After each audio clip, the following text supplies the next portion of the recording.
مجھ سے کسی نے پوچھا کون ہو آپ؟ میں نے جواب دیا میں وہ فقیر ہوں جس کو اپنی ماں نے نہیں پہچانا۔ ایک دن میں اسی لباس میں آیا اور گھر کے سامنے بیٹھ گیا تو بھائی نے دیکھا اور آواز دی ماں ایک فقیر آیا ہے، باہر کھانے کو کچھ دو۔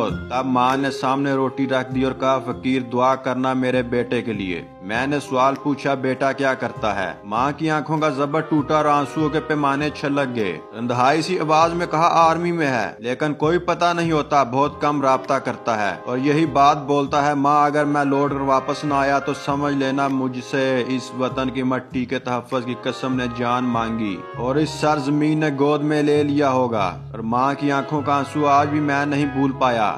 جیسا کہ ہر شخص جانتا ہے دنیا کی نمبر 1 انٹیلیجنس ایجنسی پاکستان کی ایجنسی ISI ہے اور رینکنگ ہر سال جاری کی جاتی ہے۔ یہ خطاب دنیا سے لینا کوئی آسان کام نہیں ہے، اسپیشلی جب مد مقابل یہود، عیسائی اور ہندوؤں کی ایجنسیاں ہوں جو کہ نہ صرف آپ کی جان کے دشمن ہیں بلکہ ایمان کے بھی دشمن ہیں۔ رینکنگ دیتے وقت جن باتوں کو مد نظر رکھا جاتا ہے ان میں سب سے اہم پہلو کچھ یہ ہیں: سال بھر میں اس ایجنسی کے کتنے ایجنٹ پکڑے گئے، سال بھر میں اس ایجنسی کے کتنے ایجنٹ مارے گئے، سال بھر میں اس ایجنسی نے بین الاقوامی سطح پر دشمن کی ایجنسیوں سے کتنا رابطہ رکھا اور ان کو دہشت گردی اور دیگر مسائل سے قبل از وقت آگاہ کیا، سال بھر میں اس ایجنسی کے کتنے مشن ناکام ہوئے، سال بھر میں یہ ایجنسی اپنے ملک کو درپیش مسائل سے کس حد تک نکالنے میں کامیاب رہی۔ سب سے اہم بات، سال بھر میں اس ایجنسی کا بجٹ کتنا تھا، ایجنسی کا سورس آف انکم کیا ہے کہ جس پیسے سے چلائی جا رہی ہے وہ حکومت کی طرف سے الگ سے دیا ہے یا جو فوج کو دفاعی بجٹ دیا جاتا ہے اس میں سے بھی کچھ حصہ ایجنسی کو دیا جاتا۔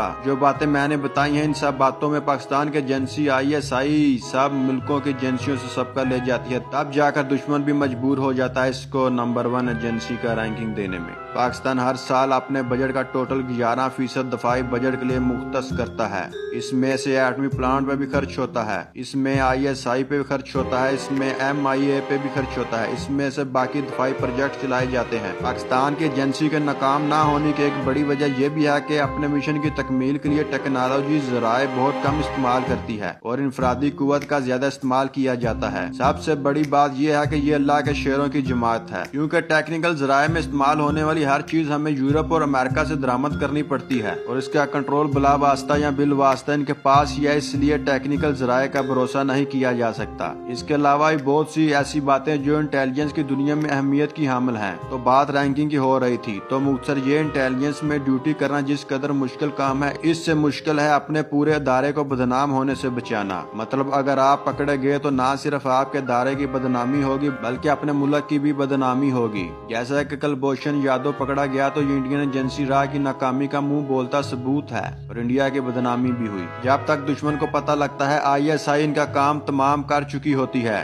انڈیا کے کندھوں پر سوار اسرائیلی جنون کو پارا پارا کرنے کے لیے ہمارا عزم دنیا کے در و دیوار سے مضبوط ہے۔ مارخور کو محسوس تو کیا جا سکتا ہے مگر کوئی بھی آنکھ ان کو دیکھنے کی طاقت نہیں رکھتی، چاہے امریکہ ہو، انڈیا، اسرائیل ہو، کوئی بھی ہو، وہ مارخور کی نگاہ سے نہیں بچ سکتا۔